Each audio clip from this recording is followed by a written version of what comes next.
So I understand that argument. But if you are in a position where you can get enough books merchant fulfilled, what I've changed my business philosophy to is that I only order new books to be sold as merchant fulfilled. If those books cannot sell merchant fulfilled, I just do not buy them. And I'm not going to abandon FBA because, like I said, I still fully see the huge value in the FBA program. But now what I'm doing is I'm simply using FBA as more of a liquidation device for merchant fulfilled. So to try to put this in a picture that you can envision in your head, it starts up at the top. You order books, they go into the merchant fulfilled pile. After a while, I evaluate all that merchant fulfilled inventory. And if I don't think that, if it's reached a point where I feel like, okay, the value of this as a merchant fulfilled item has fallen out enough that I don't think it's worth selling it as merchant fulfilled anymore, I take all those items, I evaluate them, and I decide, okay, by leveraging the Prime Book Bump, which, again, if you're not familiar with that term, we have an episode several back in this podcast that talks about exactly what the Prime Book Bump is. But we look at that Prime Book Bump and say, okay, if we flip this book and switched it to FBA, sent it in as an FBA book, could we squeeze out a little bit of profit from it and reasonably get a sale? And that's how I intend on building my business moving forward, is to leave merchant fulfilled up at the top, and then things have to run through merchant fulfilled before they go down to FBA. And by doing that, it's kind of what it's doing in my eyes is it's turning FBA from a critical piece of my business to more of an afterthought piece of my business. And by doing that, what Amazon is sitting there doing and adjusting and changing on their end every year has very little effect on me. Because, I mean, the books that I'm going to be sending into FBA moving forward, more than likely, I would view them as, well, if it ever got to the point where Amazon throttled FBA to the point where I didn't even want to deal with it anymore, then simply what I would do is I would just get rid of those books, because all the books that I'm currently sending into FBA are books that I've paid for many months ago. And if I have to get rid of, 100 out of the 1,000 books that I ordered, as long as money still ends up ahead, I'm fine with just disposing of those books and not even worrying about the fact that I can't send them to FBA.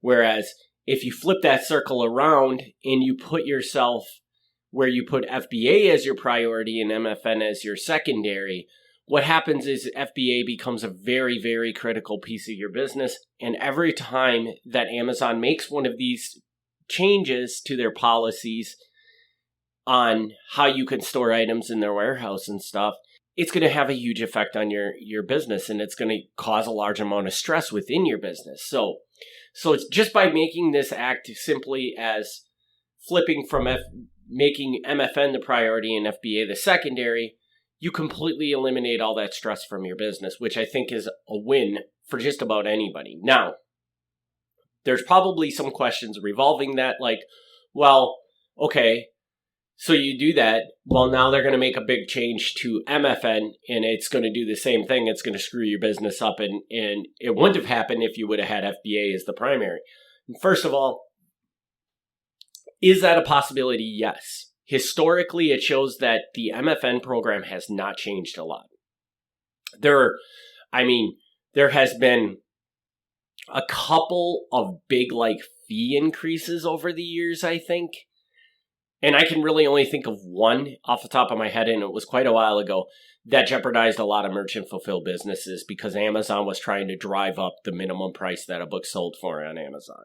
So the point being is that historically, if you look at the MFN program, Amazon has not really changed and monkeyed with that program other than increasing fees nominally every year, that it should not affect your business. The big difference between the MFN program and the FBA program is what you're borrowing from Amazon in the MFN program is just bytes. It's just zeros and ones, just computer data. Amazon has an unlimited source of computer data, so you can use as much as you want and they really don't care. When you flip over to the FBA side, now you're leveraging warehouse storage space, which is a commodity. There's a limited amount of this stuff. You know, they're trying to build it as fast as they can. They're trying to keep up, but there is not an unlimited supply of it. And because of that, they have to be constantly doing these restrictions. The bigger FBA gets, the more people that are coming in, the more these restrictions have to be put into force because they need to be able to have the manpower to check in your items, to sell them, as well as they also need to have just the general warehouse space to do it as well. To give you some examples of this is, I can remember back when the FBA program was relatively new, there was a time during Christmas where they literally got so swamped with stuff coming in that they had to shut their warehouses down for a temporary period of time, would not allow anybody. Now, keep in mind, this is in Q4. This is in the Christmas season. They had to shut it down and not allow anybody to send anything else in because they needed to be able to get the stuff that they had sitting in the warehouses checked in and shipped out. When you add that FBA component to it, it creates a lot more challenges on the Amazon side because they're responsible for a lot more things. And the things that they're responsible for are not digital. And if everything was digital, Amazon could probably program their way to a point where this would never be a problem. But they can't because they're storing physical products, they're shipping physical products. That requires physical space and that requires physical people to do those things. And those causes problems. So if you're like sitting there thinking, well, oh my God, this is such a bunch of crap that but Amazon does this to their sellers and stuff, it's not. Because it's just a matter of what you're asking them to do. You use any sort of third-party outsourcing program to ship out your items, they're going to have the same kind of restrictions on you. And in fact, I would go as far as to say the third-party companies that I've looked at that do something similar to what Amazon FBA does, their restrictions are a lot higher than what Amazon's are. So the point to this is that this is not something you should be like, Amazon's a terrible company for doing this and they don't know what they're doing.